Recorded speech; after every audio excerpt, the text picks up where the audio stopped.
ప్రియులైన పిల్లలకు క్రీస్తు యేసు నామములో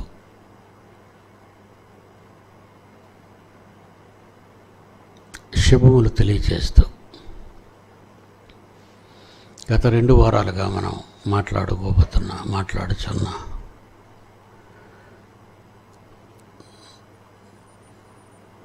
లూకా సువార్త 9వ అధ్యాయం 62వ వచనంలో నాగటి మీద చెయ్యి పెట్టి వెనుక తట్టు చూచేవాడెవడును దేవుని రాజ్యమునకు అర్హుడు కాడని వానితో చెప్పాను. ఇంకప్పటికి ఇంకా దేవుని రాజ్యం భూమి మీద స్థాపించబడలేదు.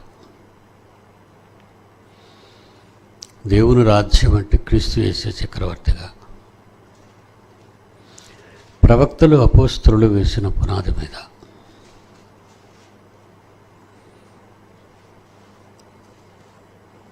ప్రారంభ సంఘం భూమి మీద క్రీస్తు శకం 33లో ఆరంభమైనదన్న నిజాన్ని పదే వందల వేల సార్లు, నేనైతే కొన్ని లక్షల సార్లు సమాజానికి చెప్తూనే ఉన్నాను. సార్వత్రిక దేవుని సంఘం భూమి మీద పుట్టిన క్రైస్తవుడని పిలువబడుతున్నవాడు, దేవుని నమ్మానని చెప్పుకునేవాడికి సార్వత్రిక దేవుని సంఘం అంటే డెఫినిషన్ తెలియని వాళ్ళు కూడా ఉన్నారు. చర్చి ఫాదరో కాపరి ఈ తప్ప దేనికి డెఫినిషన్ తెలియని అమాయక ప్రపంచం ఈరోజు నకిలీ క్రైస్తవ సమాజం. నాగటి మీద చెయ్యి వేసి వెనుక తట్టు చూచేవాడెవడనో ప్రారంభించబోయే నేనే మూలరాయిగా ప్రవక్తల అపోస్తలులు వేసిన పునాది మీద కట్టబడుతున్న వారు దేవుని రాజ్యం. ఒకసారి దేవుని రాజ్యములో దేవుని వాక్యానికి లోబడి బాప్తిసం పొంది అపోస్తలుల బోధ, సహవాసము, రొట్టె విరుచుట, ప్రార్థన చేయటి అందు ఎడతెగక మూర్ఖులకు ఈ సమాజానికి వేరే రక్షణ పొందేవాళ్ళు. యేసుప్రభు మళ్ళా ఈ సంఘం వెళ్ళిపోయిన తర్వాత ఈ సంఘ ప్రారంభంలో అపోస్తలుల కార్యం 2వ అధ్యాయం 47వ వచనంలో అపోస్తలుల కార్యం 2వ అధ్యాయం 47వ వచనంలో ఇక్కడ మరణించి వెళ్ళిపోయిన తరువాత ప్రారంభ సంఘము క్రీస్తు యేసు మూలరాయిగా అపోస్తలులు ప్రవక్తలు వేసిన పునాది మీద కట్టబడినటువంటి సంఘం 42వ వచనం అపోస్తలుల బోధ యందును సహవాసమందును రొట్టె విరుచుట యందును ప్రార్థన చేయటి యందును ఎడతెగక ఉండిరి. ఈ ఎడతెగగా ఉండిన వారి యొద్దకు 47వ వచనం చివరి మాట, రక్షణ పొందుచున్న వారిని ప్రభువే అనుదినము సంఘముతో, అంటే బాప్తిసం పొందుచున్న వారిని చేర్చుచుండెను. నాగటి మీద చెయ్యి వేసి వెనుక తట్టు చూచేవాడు దేవుని రాజ్యానికి అర్హుడు కాదు అన్నది ఈ సంఘానికి ఎఫెక్ట్ అవుతుంది. అది పిల్లలు జాగ్రత్తగా గమనించాలి. సువార్తలో, లూకా సువార్తలో క్రీస్తు చెప్పిన మాట, ఇంకప్పటికి చక్రవర్తి కాలేదు, శిలువ మరణం జరగలేదు, మృత్యుంజయుడే తిరిగి లేవలేదు, సర్వాధికారిగా మారలేదు. ఎప్పుడైతే మరణ సమాధి పునరుద్ధానాల తర్వాత ఆయన వెళ్ళిపోతూ పరలోకమందును భూమి మీదను నాకు సర్వాధికారము ఉన్నది, అంటే నేను చక్రవర్తి అయ్యాను అని చెప్పిన తర్వాత రొట్టె విరుచుట, ప్రార్థన చేయుట, సహవాసమందు ప్రతిదినము దేవాలయములో కూడుకున్న సంఘము ఆ రోజుల్లో, ఆ సంఘానికి చేర్చబడిన వారు అపోస్తలుల చేత కానీ ప్రవక్తల చేత కానీ కాదు, ప్రభువే రక్షణ పొందుచున్న వారిని వారితో చేర్చి అనుదినము. ఏ రోజు బాప్తిసం ఉందో ఆ రోజు చేరుస్తున్నాడు ఆయన.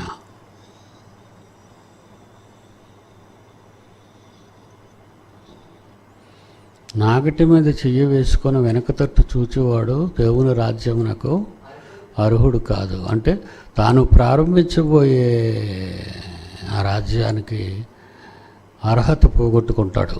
చెయ్యి వేసి వెనక్కి తిరిగినవాడు, సంఘ సభ్యుడై మానేసినవాడు, క్రీస్తును స్వరక్షణగా అంగీకరించి దేవుని పనులు ఎగ్గొట్టేవాడు, సొంత పనులు చూసేవాడు. అందరూ తమ సొంత కార్యములే చూసుకొనిచున్నారు, కానీ క్రీస్తు యేసు కార్యములు ఎవరునూ చూచటలేదు.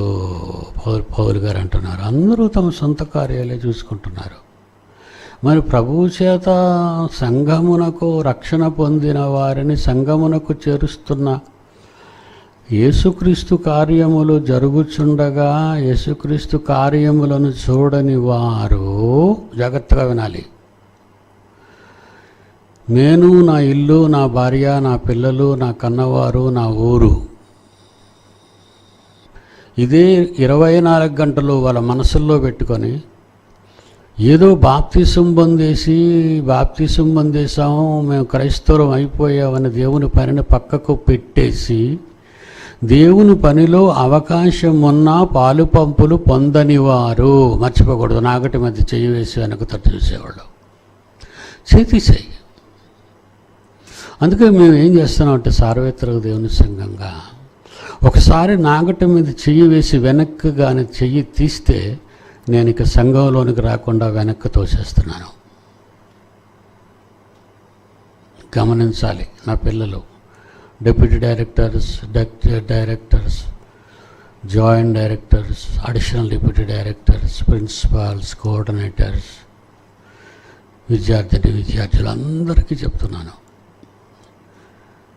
ప్రారంభంలో ఉన్నటువంటి ఆసక్తి రోజులు గడిచే కొద్దీ దేవుని పని విస్తారంగా పెరుగుతున్నప్పుడు నీ కాలాన్ని, నీ ఆరోగ్యాన్ని నువ్వు ఇవ్వలేక తప్పించుకు తిరుగుతున్నావు నీ వాళ్ళ కోసం. అంటే నువ్వు నాగటి మీద చెయ్యి వేసి వెనక్కి తిరిగి చూసావు. నా ఇల్లు, నా భార్య, నా పిల్లలు, నా సంపాదన,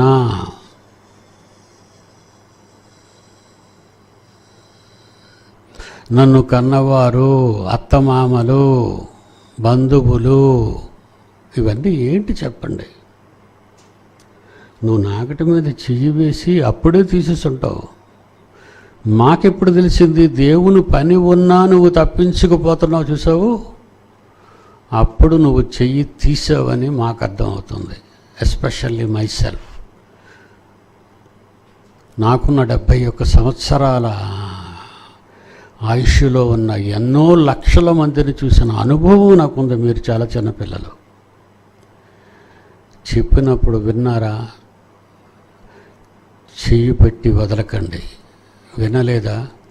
ఒకసారి వదిలినా అంతే, 100 సార్లు వదిలినా అంతే, నువ్వు తప్పించబడ్డావు. లోకం వైపు నీ దృష్టి మళ్ళించావు.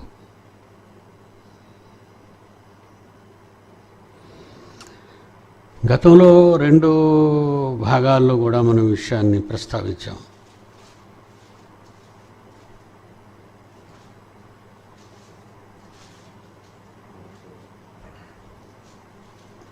కొరింథీయులకు రాసిన మొదటి పత్రిక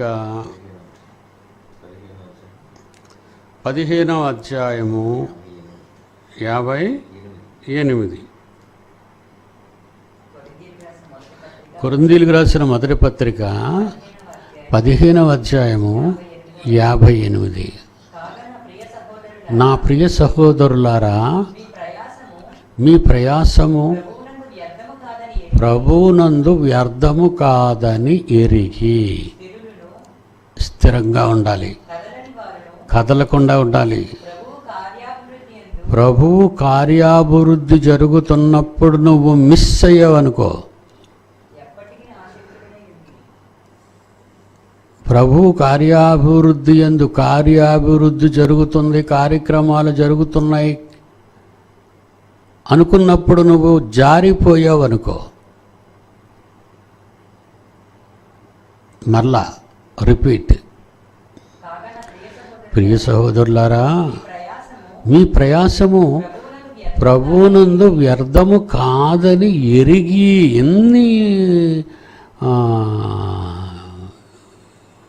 ఇంత చక్కటి ఆదరణ, మిమ్మల్ని ఎంకరేజ్ చేసే మాటలు దేవుడు పరిశుద్ధాత్మ ద్వారా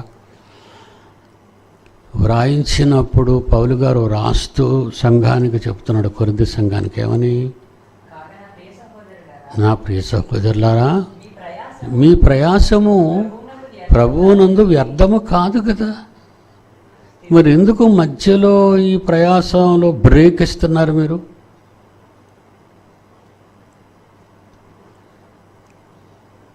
అలాగని నువ్వు అన్నం వండుకోవద్దు, భార్యతో ఉండొద్దు, పిల్లలతో కలిసి ఉండొద్దు అని నేనేమనలేదు.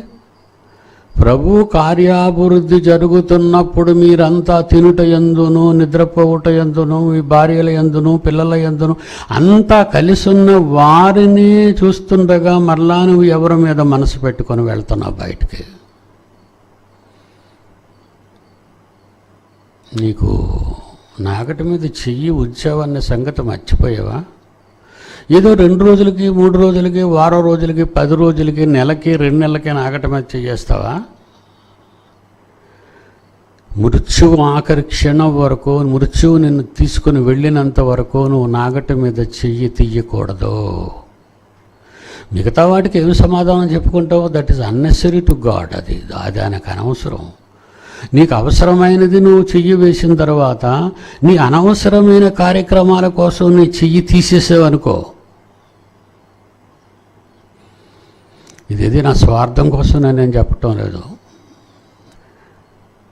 నీ ఉనికిని ప్రశ్నిస్తున్నాను. తాను నిలుచున్నానను అనుకొని ప్రతివాడు ఏం చేయాలట? పడిపోకుండా చూసుకో అన్నాడు. ఇదేంటి, నేను ఎప్పుడు నిలుచున్నాను కదా, నేను ఎప్పుడు పడిపోతాను అనుకుంటున్నాను. ఇదిగో పడిపోవడాలంటే ఇవే. కొరింథీయులకు రాసిన మొదటి పత్రిక 10వ అధ్యాయము, కొరింథీయులకు రాసిన మొదటి పత్రిక 10వ అధ్యాయము 12వ వచనం. తాను నిలుచున్నానని తలంచుకునివాడు పడకుండునట్లు జాగ్రత్తగా చూసుకోండి. అంటే ఎవరో వచ్చి తోసేస్తారు అనుకుంటావా? నేను ఎవరు తొయ్యరు, తోసేదే నేను తోస్తుంది, కనబడతావు, నువ్వు పడిపోతావు. మెంటల్గా ఎప్పుడైతే నువ్వు పడిపోవడానికి కమిట్ అయిపోయావో దేవుడి దృష్టిలో నువ్వు నేరస్తుడివే. తర్వాత ఉన్నా కూడా నువ్వు నిష్ప్రయోజనం. నేను అన్ని కూడా ఫేస్ టు ఫేస్ ఫ్యాక్ట్స్ చెప్తాను. ఒకవేళ నువ్వు పడిపోయిన తర్వాత ఏదో ఆడబలవంతం, ఈల బలవంతం అని దేవుడిలో ఉన్నాను అని నువ్వు అనుకుంటే అది నీ స్టాండింగ్ కరెక్ట్ కాదు, నువ్వు స్థిరుడు కాదు, నువ్వు స్థిరంగా నిలబడలేవు. దేవునిలో కన్ఫర్మేషన్ అనేది నీ విషయంలో కష్టమే. వాక్యం చెప్పేయచ్చు, వాక్యం ఎవరైనా చెప్తారు, నువ్వు చెప్పడం ఏంటి? బైబిల్ చూసి వాక్యం ఎవరైనా చెప్పచ్చు. చెప్పటంలో గొప్పవాళ్ళు కాదు, నిలబడటంలో గొప్పవాళ్ళు, చేయటంలో గొప్పవాళ్ళు.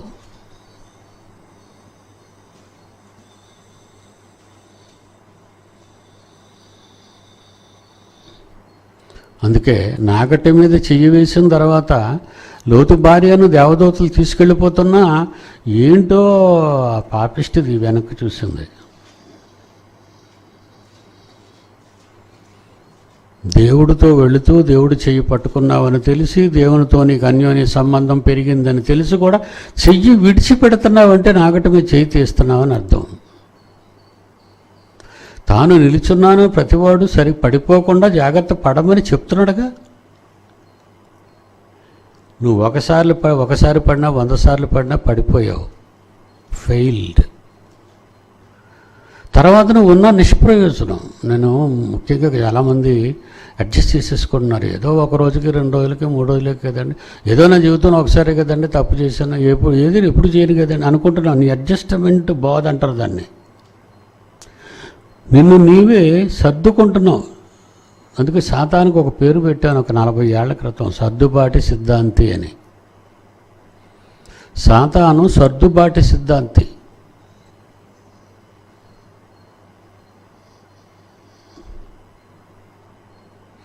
డేంజరస్ సిచ్యుయేషన్ ఇది. నీకు కరోనా ఇప్పుడు ఏ సిచ్యుయేషన్లో ఉందో తెలుసా? కరోనా ఉందనే సంగతి కూడా నీకు తెలీదు. దాని సెకండ్ వేవ్ ఎలాగుందట? కరోనా వచ్చినప్పుడు నీకు వాసన తెలీదు, నీ నాలుగు రుచి తెలీదు, ఉందనే సంగతి తెలియదు. 14 రోజులు శరీరంలో అది బాగా డెవలప్ అయ్యి ఆ తర్వాత బయటకు వస్తుంది.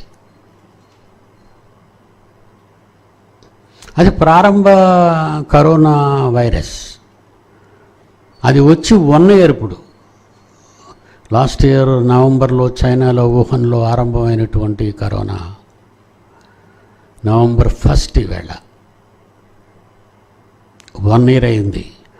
1 yearలో అది ఎలాగా పరివర్తన చెందింది, రూపాంతరం చెందిందని మీరు అనుకుంటున్నారు కదా. ఇప్పుడు అది వచ్చినట్టు కూడా మీకు తెలీదు. 3 daysలో మీరు చచ్చిపోతారు.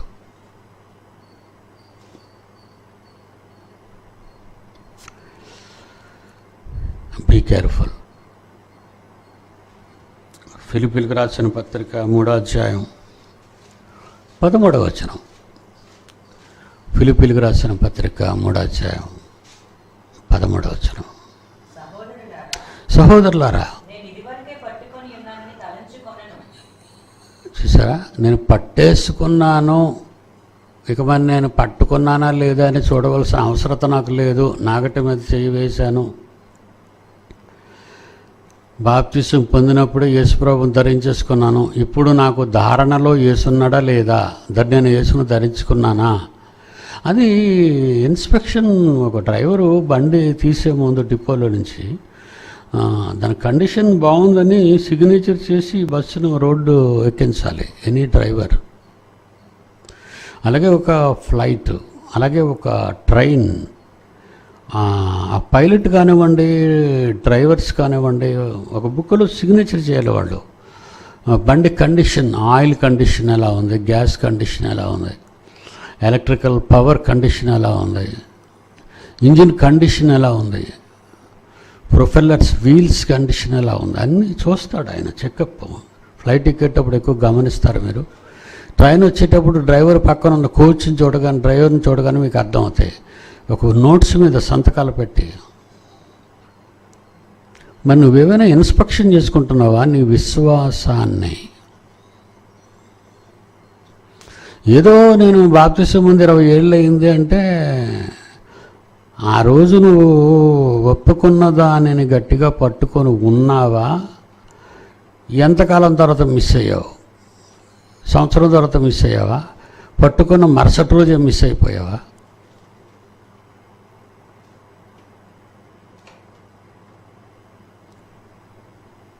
ఫిలిప్పీలకి ఉత్తరాన్ని రాస్తూ అపొస్తలుడైన పౌలు 3వ అధ్యాయం 13వ వచనం. సహోదరులారా, నేను ఇదివరకే పట్టుకొని ఉన్నానని తలంచుకోను.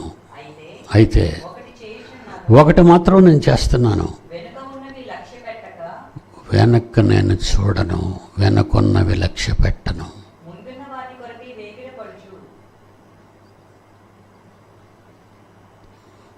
వచ్చావు, దిగావు, వర్క్ చాలా ముమ్మరంగా సాగుతుంది. డాడీ గారు, నేను ఆపరేషన్ చేయించుకోవాలి కాళ్ళకి. నేను చేయించుకోవాలి. మరి నువ్వు నాకంటే చిన్నదానివి, నేను చేయించుకోవాలి. క్యాట్రాక్ట్స్ 71 years పెరుగుతున్నాయి. బాగా కనబడుతుంది. బైబిల్ చదివేటప్పుడు కొంచెం ఇబ్బందిగా ఉంది. దానికి ఏమి నిర్ణయం తీసుకున్నానో తెలుసా? సెమినార్ అయిపోయిన తర్వాత, వ్యాక్సిన్ ప్రపంచం అంతా వచ్చిన తర్వాత అప్పుడు డాక్టర్ దగ్గరికి వెళ్దాం. ఈలోగా గుడ్డోడిని అయిపోతానా? ఈలోగా గుడ్డివాడిని అయిపోతానా? దేవుని మీద భారం వేసిన తర్వాత ప్రస్తుతానికి అన్నీ చక్కగా కనబడుతున్న వేళ నువ్వేమి ట్రైన్ నడపని అవసరం లేదు, ఫ్లైట్ నడపడం అవసరం లేదు, బస్సు నడపడం అవసరం లేదు, కారు నడపని అవసరం లేదు. ఇప్పుడు అర్జెంటుగా క్యాటరక్ట్స్ తీయించేసుకోవాలి, వెళ్ళి వర్క్ అవుతుంది. ఇక్కడ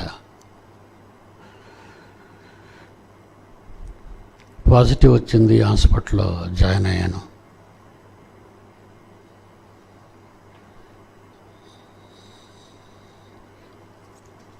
తప్పదు, డాక్టరు 6 days కంపల్సరీ, అంటే 14 రోజులు ఉంచాలి.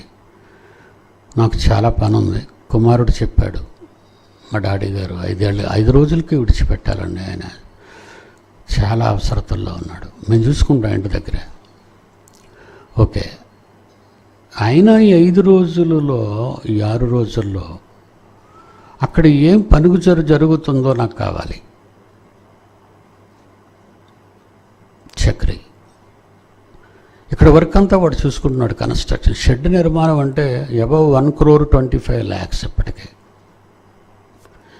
ఇప్పుడు ఇంకా విస్తారమైన ముమ్మరంగా పని జరుగుతుంది. ఎందుకంటే ఇంచుమించు ఒక 30 మంది వర్కర్స్ వచ్చేసారు. ఇక్కడే ఉండి, ఇక్కడే తింటూ, ఇక్కడే పడుకుంటూ, ఇక్కడే వర్క్ చేసేస్తున్నారు వాళ్ళు.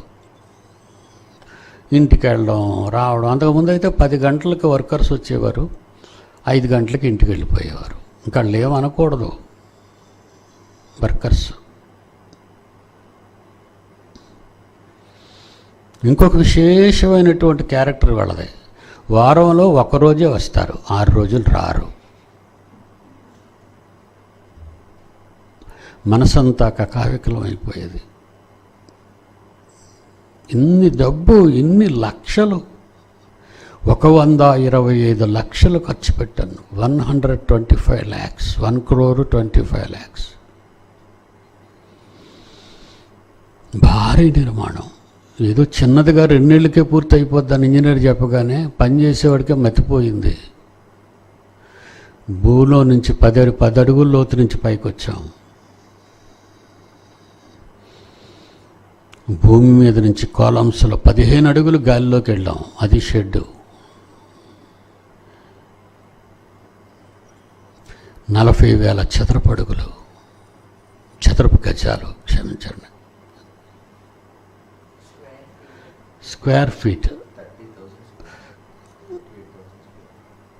అంటే ఇంచుమించండి నా లెక్క ప్రకారంగా 80 సెంట్లు. 1 ఎకరానికి 4,800 సెంట్లు.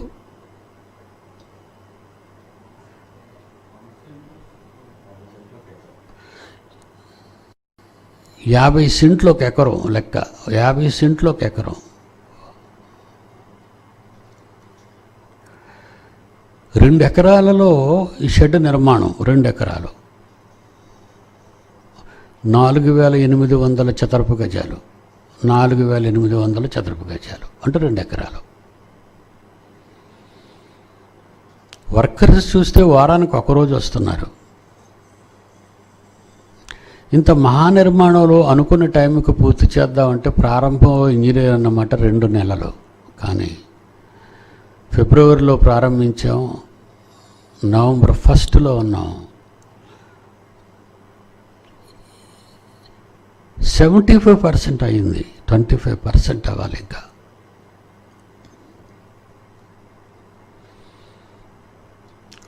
పని హాస్పిటల్లో ఉన్నాను, నాకు రావాలి, ఎప్పటికప్పుడు అప్డేట్ కావాలి. పని ఎంతవరకు సాగుతుంది, ఎంతవరకు. నేను రోగగ్రస్తుడినై మృత్యువుతో పోరాడుతున్న వేళ నా తండ్రి పని ఎలా జరుగుతుందనే ఆవేశంతో అల్లాడిపోయాను.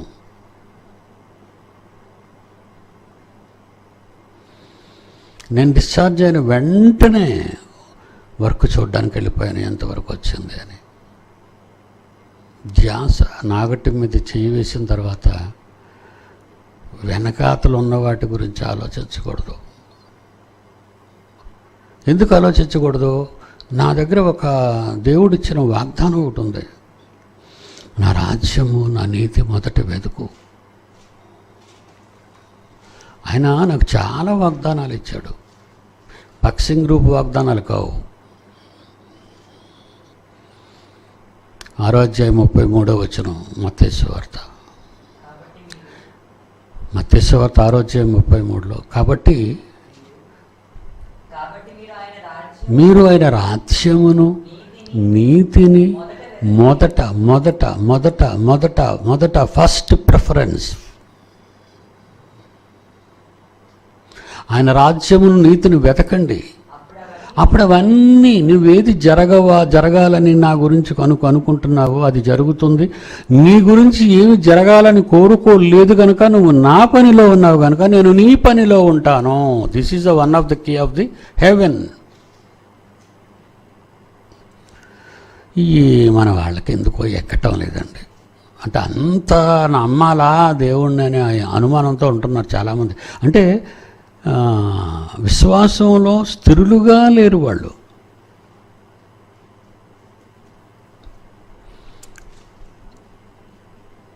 మీరు విశ్వాసము గలవారై ఉన్నారో లేదో చూసుకోండి. సరిగా ఒకసారి చెకప్ స్కానింగ్ చేసుకోండి. మన బాడీని స్కాన్ చేయించుకుంటున్నాం కానీ మన మైండ్ మనమే స్కాన్ చేయించుకోవటం లేదు. స్కానింగ్ బైబిల్ దగ్గరికి తీసుకురావట్లేదు మనం. నా రాజ్యమును నా నీతిని మొదట వెతకండి. మొదట నా పనిలో కదా మీరు ఉంటారా? నాకంటే ఎక్కువగా మీరు ఎవరిని ప్రేమించొద్దు, నా పనులు చేయటంలో ఎక్కువగా మరే పనులు చేసుకోవద్దనే కదండి దాని అర్థం. కాదంటారా? ఆలోచించండి. ఈ జాగ్రత్తగా ఈ ఆలోచనలు ఈ క్రిటికల్ కరెక్ట్గా మీరు అది ఛేదించకపోతే డ్యామేజ్ అయిపోతారు మీరు. నాకంటే ఎక్కువగా తన తల్లినైనా తండ్రినైనా భార్యనైనా బిడ్డలైనా ఇంటినైనా ఆస్తులైనా ప్రేమించేవాడు నా ప్రేమకు పాత్రుడు కాడు. Get out. రఫ్గా ఉంది, చాలా రఫ్గా ఉంది, ర్యాష్గా ఉంది దేవుడిది. అంత గొప్ప దేవుడు కిందకు వచ్చేసరికి ఏమంటాడంటే క్రొత్త నిబంధనలో సంఘం పరిపూర్ణం అయిపోయిన తర్వాత పరిపూర్ణ అవ్వక ముందు ఏమన్నాడు అన్నమాట, నా రాజ్యమున నీతో మొదటి వెతుకు. అప్పుడు అవన్నీ నీ అమ్మకు బాగులేకపోయినా, నీ బాబుకు బాగులేకపోయినా, నీ ఇంకేం బాగులేకపోయినా, నీ వాళ్ళకి బాగులేకపోయినా అవన్నీ నా మీద వెయ్యరా, నేను చూసుకుంటాను. వెళ్ళిపోయింది. డాక్టర్ దగ్గర తీసుకెళ్లారు. ఏమంటే ఇప్పుడు కళ్ళు క్యాటరాక్ట్ ఏదో ఆపరేషన్ చేస్తా అన్నారట. ఈవిడికి ఇప్పుడు ఆపరేషన్ చేస్తాం రమ్మని చెప్పిన వాళ్ళు డాక్టర్లే. ఇక్కడ దేవుడు పని వదిలేసింది, మొత్తం వెళ్ళిపోయింది అక్కడికి. మీరు ఇవన్నీ నేను ఈ నిజంగా జరిగేసి చెప్తే కథలు చెప్పనండి, ఎగ్జాంపుల్స్ మీకు కథలు చెప్పను. నిజంగా నా కళ్ళతో చూసిన వాటిని, నేను అనుభవించిన వాటిని, నేను విన్న వాటిని మీకు చెప్తున్నాను. ఇప్పుడు వెళ్ళిపోయింది. వెళ్ళిపోయిన తర్వాత డాక్టర్ ఏమని అన్నాడు, నీకు ప్రస్తుతం నీ కళ్ళు మూమెంట్ అసలు బాగోలేదమ్మా, మాట మాడితే గుడ్లు కదిపేస్తున్నావు నువ్వు, ముందు గుడ్లు కదపకుండా మందులు వేసుకో, తర్వాత అప్పుడు రా చూద్దాం, గుడ్లు కదల ఇలాగైతే మరి ఆపరేషన్ చేయడం సంబంధం మాకు కష్టమైపోద్దని డాక్టర్లు ఐ స్పెషలిస్టులు చెప్పారు. అలాగే ఇంటి దగ్గర 1 month అయిపోయింది. వచ్చేయమంటారా అంటే ఎక్కడికి వచ్చేస్తావు? ఎక్కడ చెయ్యేసి వదిలేసి వెళ్ళిపోయావు? మరి అప్పుడు నేనేమంటానో తెలుసా అండి, నేనేమన్నానో తెలుసా, రావద్దు.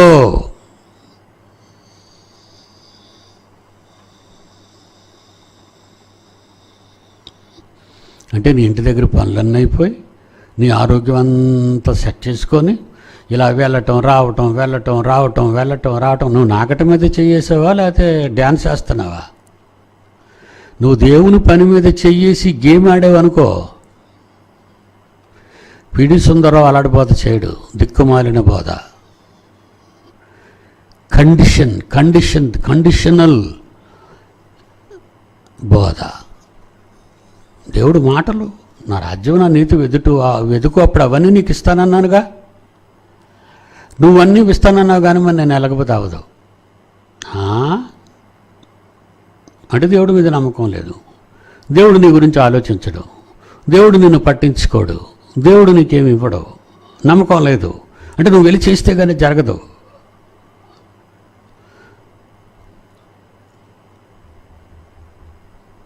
ఏదో 1 or 2 days, దట్స్ ఆల్. 6 రోజులు పనిచేసిన తర్వాత ఒక రోజు సెలవు ఎలా తీసుకుంటాడు మనిషి, కాదని అంటాం లేదు. దేవుడు కూడా అంతే. 7వ దినాన విశ్రాంతి. నువ్వు విశ్రాంతి 7 రోజులు తీసుకొని 6 రోజులు తీసుకొని ఒకరోజు పనికి వస్తే విశ్రాంతి నీ కొరకు ఎలా నిలిచి ఉంటుంది? నీ కొరకు ఎలా కనిపెడుతుంది నా విశ్రాంతిలోకి రా అని? కాలములు సమయములు అవే నిర్ణయించుకుంటాయి. ఏ రోజు కీడు ఆ రోజు ఆనాటికి సరిపోద్ది. ఎవ్రీడే ప్రోగ్రాం ఉంటుంది. ఆ ఎవ్రీడే ప్రోగ్రాంలో నువ్వు ఏం చేసావు అనేది క్యాలిక్యులేషన్లోకి వెళ్తుంది. ఏ నాటి కీడు ఆనాడే. ఏ రోజు తప్పులు చేస్తే ఆ రోజు క్యాలిక్యులేట్ అయిపోతాయి. ఏ రోజు మంచి చేస్తే ఆ రోజులన్నీ ఆ కాలం అంతా క్యాలిక్యులేట్ అయిపోద్ది.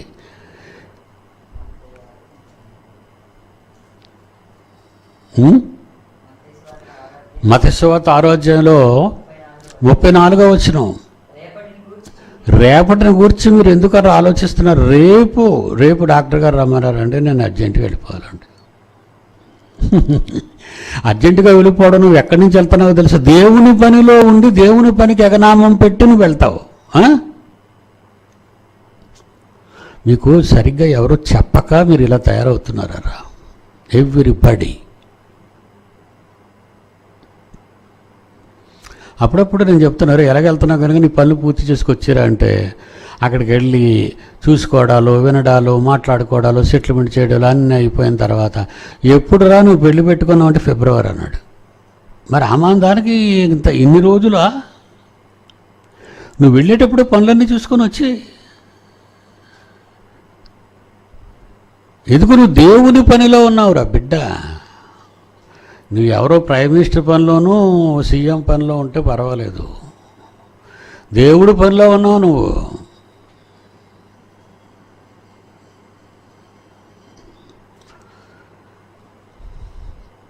It is too bad.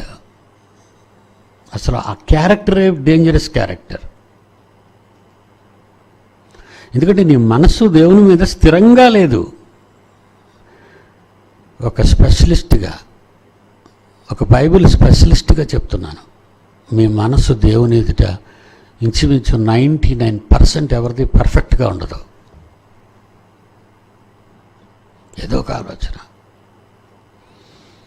ఏం తిందాం, ఏం కట్టుకుందాం, ఏం సంపాదిద్దాం, ఎలా పెళ్లి చేసుకుందాం, అమ్మాయి దొరుకుతుందా, పుణ్యకార్యం ఎప్పుడు చేద్దాం, అపవిత్ర కార్యం ఎప్పుడు చేద్దాం, పవిత్ర కార్యం ఎప్పుడు చేద్దాం. ఇదే నా ఆలోచనలన్నీ. నీకు దేవుడిచ్చిన కాలం తన పని చేసి తన ఆలోచనలో ఉండమని. నువ్వు ఉపయోగించుకున్నది నీ స్వార్థం కోసం సమస్తాన్ని ఉపయోగించుకుంటున్నావు.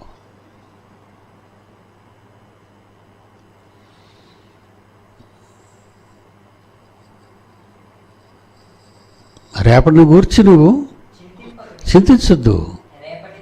రేపటి దినం దాని సంగతులు అంటే కాలం తన సంగతుల గురించి ఆలోచిస్తుందా? మరి నువ్వెందుకు ఆలోచిస్తున్నావురా?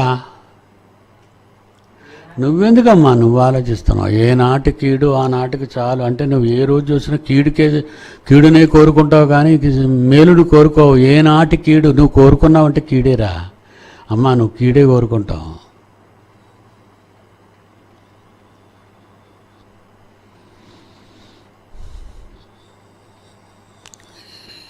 This is not a real Christianity. You are acting like a Christian, but not you are a Christian. You are not a true Christian.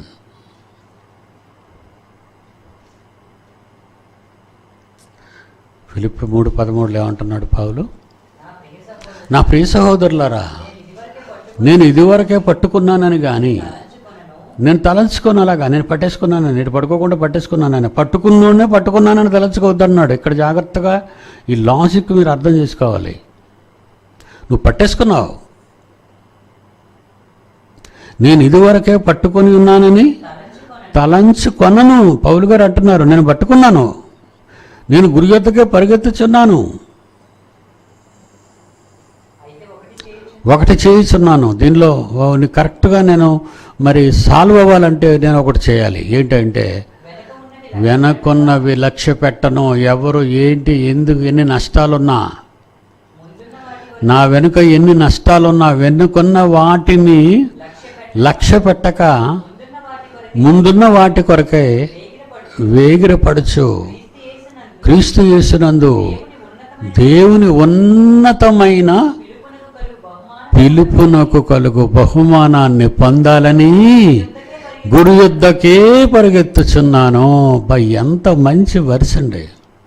13 చచ్చిపోయింది, రాత్రి 1 గంటకు సమాధి అయింది. 13 చచ్చిపోయింది, తెల్లవారితే 14, 1 గంటకు, 1 గంట అంటే 14 సమాధి కార్యం ముగించుకున్న కొడుకు వచ్చాడు. 14 మళ్ళా ప్రయాణం. అందరం బియ్యం బస్తాలు, నూనె డబ్బాలు, చింతపండు ఇవన్నీ పట్టుకొని ఇక్కడ పనికి మాధవలస, సమాధి మాధవలసలోనే కదా జరిగింది.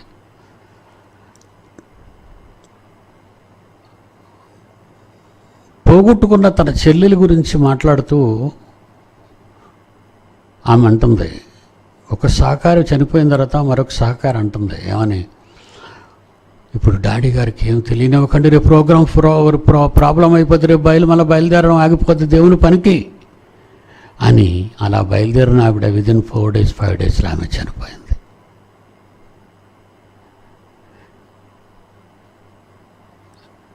నా తండ్రి చనిపోయాడు వెళ్ళొస్తాను అన్నప్పుడు మృతులు పాతి పెట్టుకుంటారు, నన్ను వెంబడించు అన్నాడు చూసారా. ఈవెన్ ఆ టైం కూడా దేవుడు ఇవ్వడు. నీ సమాధి, మీ వాళ్ళ సమాధి కూడా, నీ తండ్రి సమాధి కూడా వెళ్ళొద్దన్నాడు అక్కడ. ఏమంటే నా ఫ్యామిలీలో జరుగుతున్నటువంటి రియల్ ఇవండి, ఇవన్నీ రియల్ గాథలండి ఇవి. 13 రాత్రి 1 గంట అంటే 14 తెల్లవారితాయి. విదిన్ 4 hours మనం బయలుదేరిపోతున్నాం. మాధవలసి ఇప్పుడు డాడీ మనసులోకి ఏం పెట్టకండి, మనం వెళ్ళిపోదాం అంటుంది ఆమె అక్క. చెల్లి చనిపోయింది, సమాధి వచ్చింది, తెల్లవారికి వచ్చింది. 14వ తారీఖు వచ్చేస్తాం. 14వ తారీఖు ఈవినింగ్కి హాస్పిటల్లో జాయిన్ అయిపోయింది. విదిన్ 4-5 daysలో ఆమె కూడా చనిపోయింది.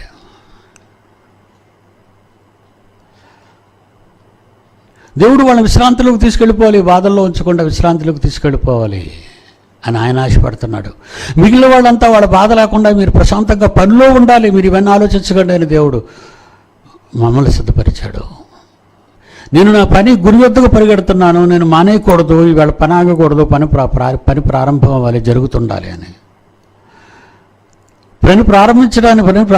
పని ఆగిపోతుందని ఆలోచనతో అక్కగారు వెంటనే బయలుదేరిపోయింది.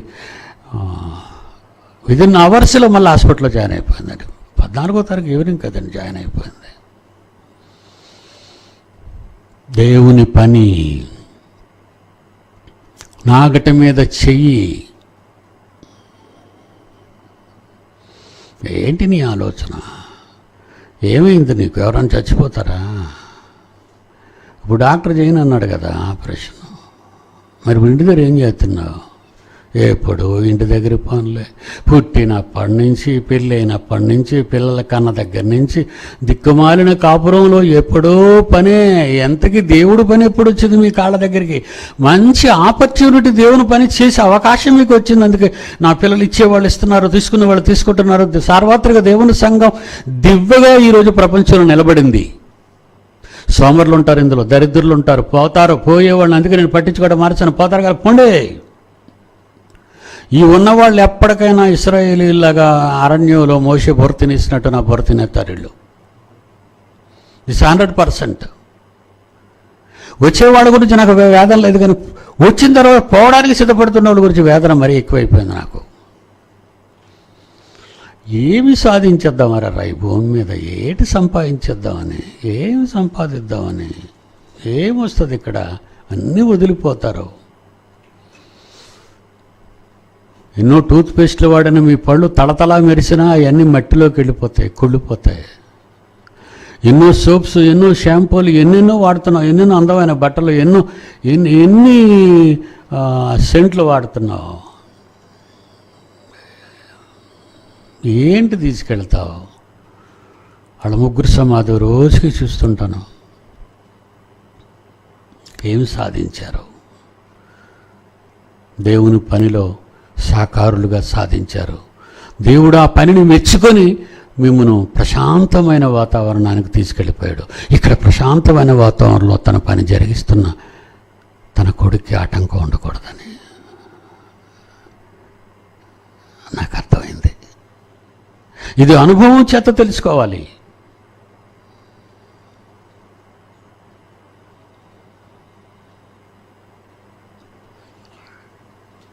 ఒక మాట బైబిల్లో చదువుదామండి. ఈ 3వ పార్ట్ను ముగించుకుందాం. వచ్చే వారం 4వ పార్ట్ చెప్పుకుందాం.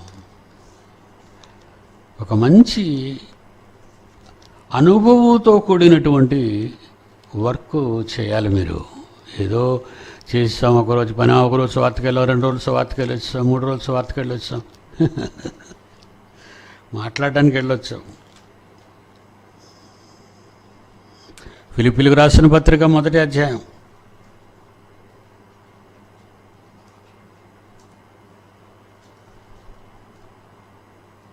9వ వచనం. ఫిలిప్పీలకు రాసిన పత్రిక 1వ అధ్యాయం 9వ వచనం.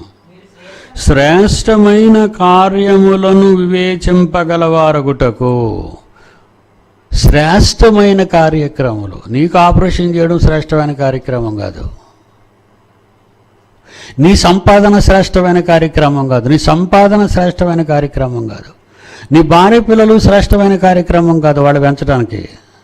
నిన్ను కన్నవారిని చూడడానికి శ్రేష్టమైన కార్యక్రమం కాదు. ఏమంటే నిక్కచ్చిగా చెప్తున్నాను, ఇది దేవుడు కావాలనుకునే వాళ్ళే నా దగ్గర ఉండండి, నా వాళ్ళు కావాలనుకున్న వాళ్ళు నన్ను విడిచిపోండి. డిప్యూటీ డైరెక్టర్స్ కానీ, జాయింట్ డైరెక్టర్స్ కానీ, ప్రిన్సిపాల్స్ కానీ, అడిషనల్స్ కానీ అందరికీ ఇదే చెప్తున్నాను. మిమ్మల్ని నన్ను వదిలి వెళ్ళిపోమని అంటం లేదు. మీ దగ్గర ఉన్న వాళ్ళని మీరు హెచ్చరించవలసిన విధానం ఇది. శ్రేష్టమైన కార్యక్రమాలను ప్రేమించే వారే మన దగ్గర ఉంటారు. మిగిలిన కార్యక్రమాల్లో మనసు పెట్టుకోవాలనుకునే వాళ్ళని ఇంచుమించు మీ దగ్గరకు వచ్చి మళ్ళా వస్తున్నారు, ఒక పనిలో నిలకడగా ఉండని వాళ్ళని సెండ్ దెమ్ అవుట్, బయటికి పంపించడం పర్లేదు. ఎందుకంటే వాళ్ళు ఉండటం వలన కొత్త వాళ్ళు ఈ మహాజ్ఞానాన్ని వంటబట్టించుకున్న టైంలో వాళ్ళని డిస్టర్బ్ చేయడానికి పాత వాళ్ళు తయారవుతారు. మరీ అయితే అలాగైతే ఎలాగండి, ఎవరు ఎలా తినమంటాడండి నేను మాంసాన్ని, నేను రక్తం, అది ఇలాగ ఉంటుంది ఇక నానుడి. ఎందుకంటే ఇంతవరకు మీరు ఎక్కడ చూడలేదు, ఏ క్రైస్తవు ఏ సంఘాల్లో ఎవడు ఇలాంటి బోధలు చేయడు. ఏమంటే కువైట్లో సురేష్ ఒక మంచి మాట, దేవా అబ్రహాముకి ఇచ్చిన ఆశీర్వాదములను మాకు ఇవ్వండి, అబ్రహాముకి ఇచ్చిన దేశములను మాకు ఇచ్చేయండి, అబ్రహాముకి ఇచ్చిన గొర్రెల మేకలు అబో మందలు మాకు ఇచ్చేయండి. ఏమండి అబ్రహాం ఆశీర్వాదాలకు అబ్రహామును కొనియాడుతున్నారు. కానీ నా కొడుకు Kuwait what a wonderful topic of ఆయన మెసేజ్లో నేను పంపించాడండి. నేను నా గ్రూప్లో ఉన్న వాళ్ళందరికీ పెట్టాను, ఒకసారి చూడండి. ఆయన దాన్ని చిన్నపిల్లోడండి, తన భార్య తను విడిచిపెట్టి 7 ఏళ్ళు పైన అయిపోయింది. ఒక చక్కని అందమైన కొడుకు, నాని పిలుపుకు నోచుకోలేని నా కొడుకు సురేష్.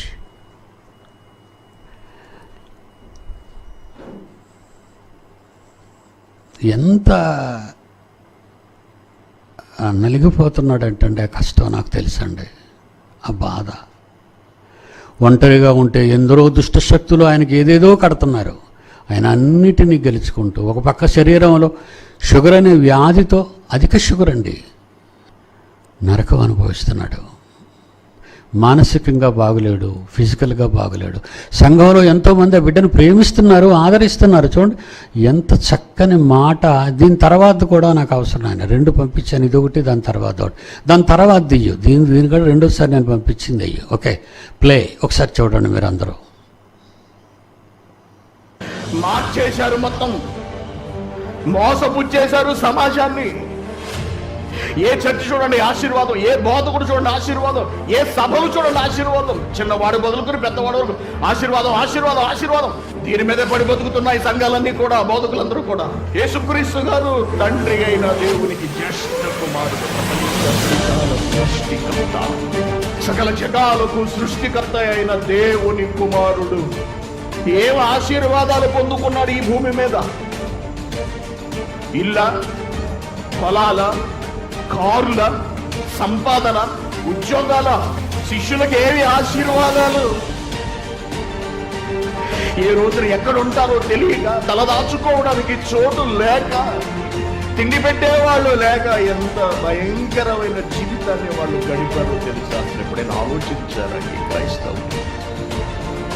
ఏం కోరుకుంటున్నారు క్రైస్తవులు? ఆశీర్వాదాల పేరుతో, ఆస్తిపాస్తుల. ఏది శాశ్వతం? ఏది విలువైనది? దేన్ని మనిషి అనుసరించాలి? ఏది క్రైస్తవుడు చేతబట్టుకోవాలి? ఏది క్రైస్తవులు ప్రపంచానికి బోధించాలి? ఆలోచించండి.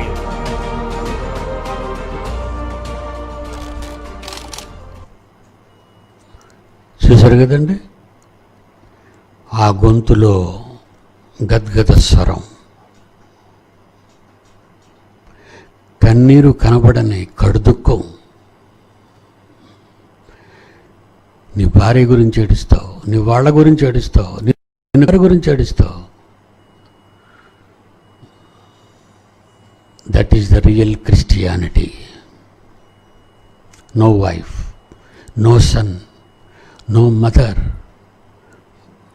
ఫాదర్ లేట్, చనిపోయాడు.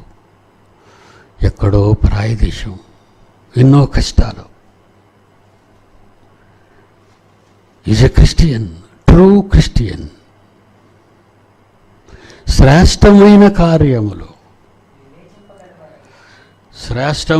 కార్యములను వివేచింపగలవారొకటకు మీ ప్రేమ తెలుగుతోనూ సకల విధములైన అనుభవ జ్ఞానముతోనూ కూడినదై అంతకంతకు అభివృద్ధి పొందవలనని, ఇందువలన దేవునికి మహిమా స్తోత్రము కలుగునట్లు మీరు యేసుక్రీస్తు వలనైన నీతి ఫలములతో నిండుకొనిన వారే క్రీస్తు దినమునకు నిష్కపటులను నిర్దోషులనై కలిగి ఉండాలని కావాలని ప్రార్థించుచున్నాను.